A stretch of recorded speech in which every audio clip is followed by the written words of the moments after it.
안녕하세요. 초보택시입니다. 택시의 매출이 감소한다라고 해서 택시의 미래가 어둡냐? 전혀 아닙니다. 오해하지 마십시오. 오히려 택시의 미래는 밝습니다. 자, 어느 개인 택시를 준비하시는 분이 지난 영상을 보고 매출이 감소할 수밖에 없다라는 것에 대해서 좀 미래를 걱정하면서 아쉬워하길래 전혀 그거 아닙니다. 오해하지 마십시오. 자, 기존에는 소수의 기사님들이 가맹을 적극적으로 운행하면서 수수료는 많이 내지만 대신 매출을 많이 올리는 그 구조였어요.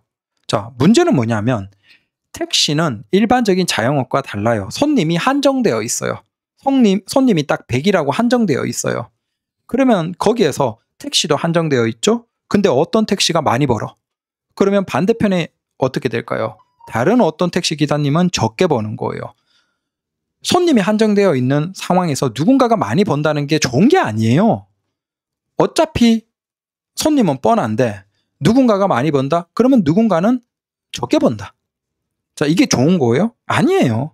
그러면 기사님들 사이에서만 스트레스 받고 오히려 이제 미래는 어떻게 돼요? 대가맹 시대. 모두가 가맹으로 들어가면서 수익이 평평해져요. 모든 기사님이 비슷하게 벌여요. 그냥 기술 뭐 다른 거 필요 없고 가맹에 들어가면 되는 거예요. 들어가서 2%대의 수수료를 내면 비슷하게 비슷한 시간을 일했을 때 비슷한 수입이 나와주는 거예요. 자, 이게 오히려 굉장히 좋은 거예요. 왜? 내가 크게 머리 안 쓰고 크게 무리할 필요 없이 그냥 비슷한 수익을 가져갈 수 있거든요.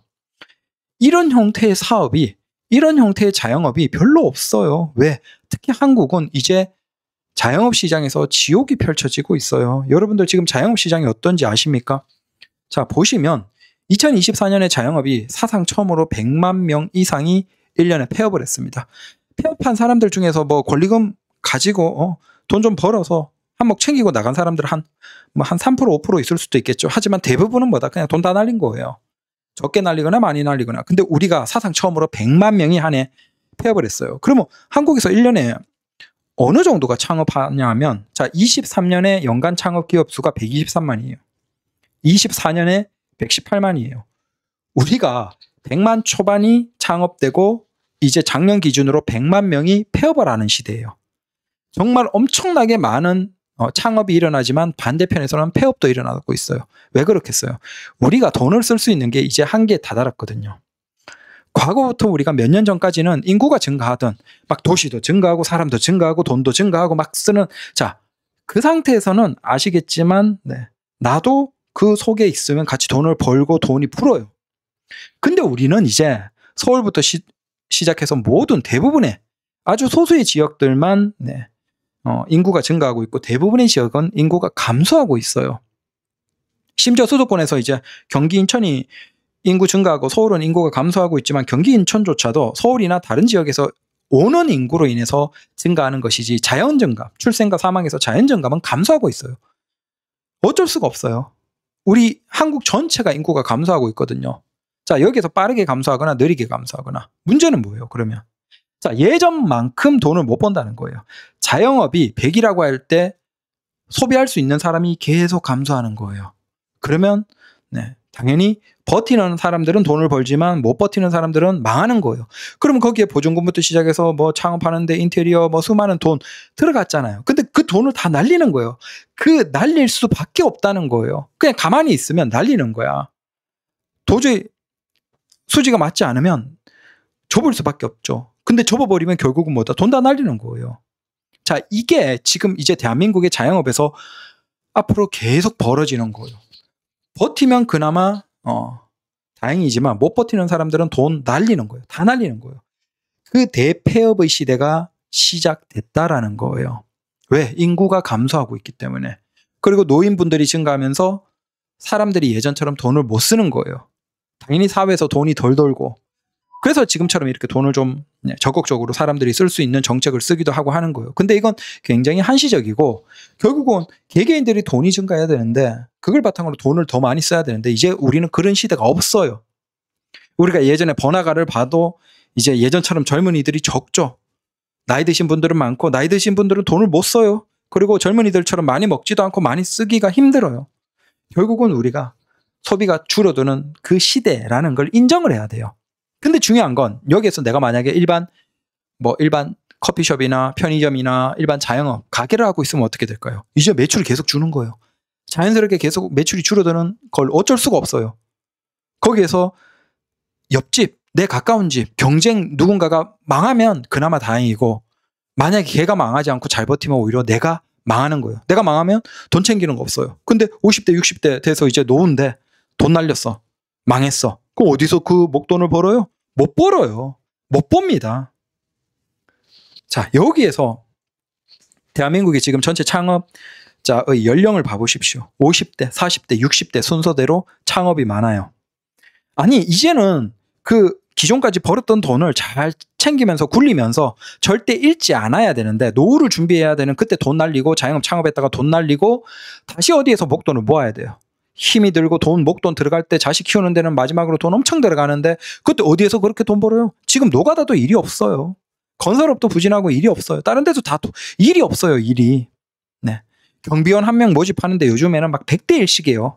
젊은 애들도 막 경비원 하겠다고 막 그러는 시대예요. 자, 이런 상황에서 어디에서 돈을 벌겠어요? 벌 데가 없어요. 그러니까 지금 같은 한국의 상황, 지금부터 미래로 쭉 가는 과정에서의 한국을 본다면 사실은 우리 택시 같은 게 오히려 좋은 거예요. 왜? 우리는 수입이 공평하게 갈라지는 거예요. 야, 내가 열심히 했는데 내가 더 많이 벌어야지. 저 기사는 별로 열심히도 안 하는데 왜 똑같이 벌어가? 라고 하실 수 있겠지만, 자, 마음을 조금 내려놓고 우리 택시의 대가맹이 되는 이 시대가 오히려 우리는 유리한 거예요. 왜? 우리 기사님들이 모두 가맹에 들어가면 사실상 수입이 모두 똑같아져요. 자, 거기에서 마음을 먼저 내려놓고 돈에 대한 욕심을 내려놓는 사람들은 이제 마음이 편해지는 거예요. 근데 아직도 마음을 내려놓지 못하고, 내가 예전에 30 찍었고 35 찍었고 40 찍었는데 그렇게 찍어야 되는데 라는 생각하는 사람들은 미래로 가면 갈수록 스트레스, 정신적, 육체적 근로시간은 더 길어지고 건강 나빠지고 그냥 스스로 지옥으로 가는 거예요.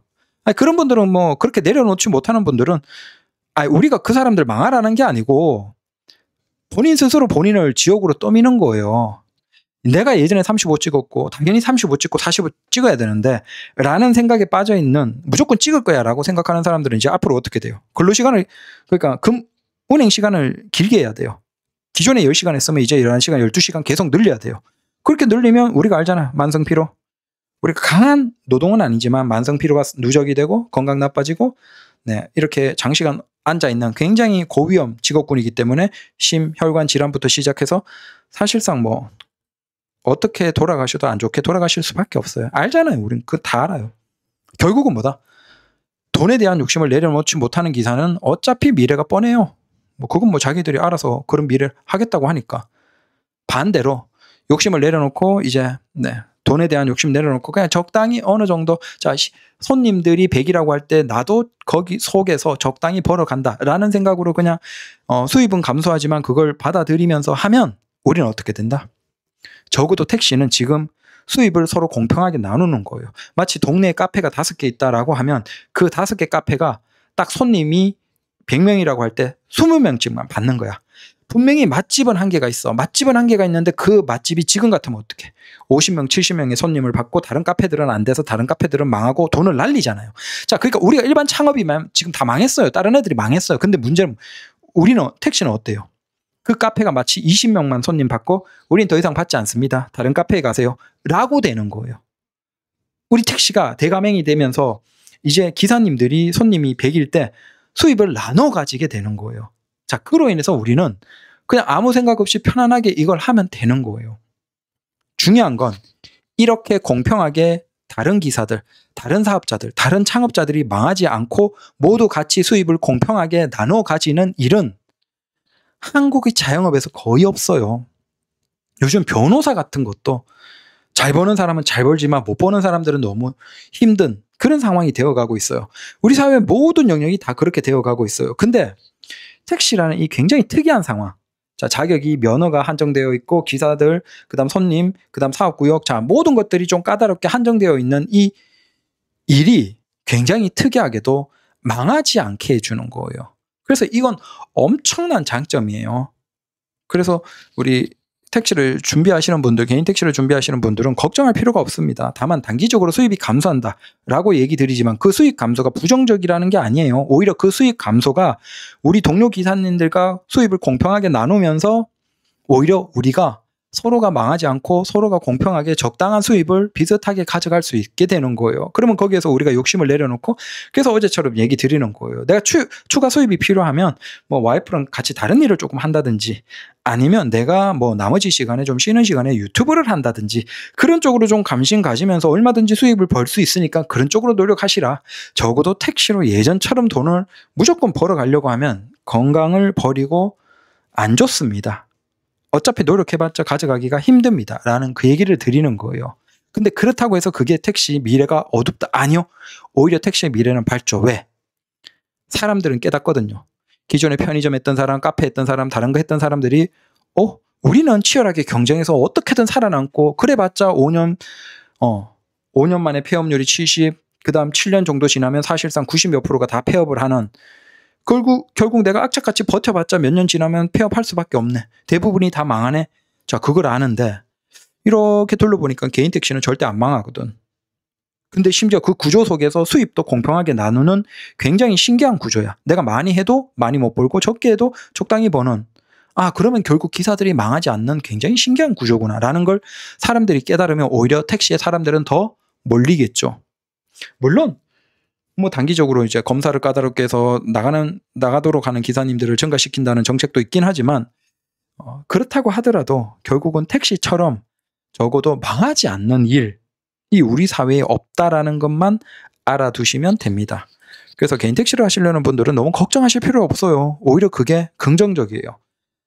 그러면 개인 택시를 시작하면서도 어떻게 하면 되겠어요? 오히려 바로 유튜브를 시작한다든지, 아니면 다른 뭐 조금 더 추가 수입을 올릴 수 있는 일들을, 소일거리 같은 것들을 좀 알아본다든지, 그런 것도 괜찮아요.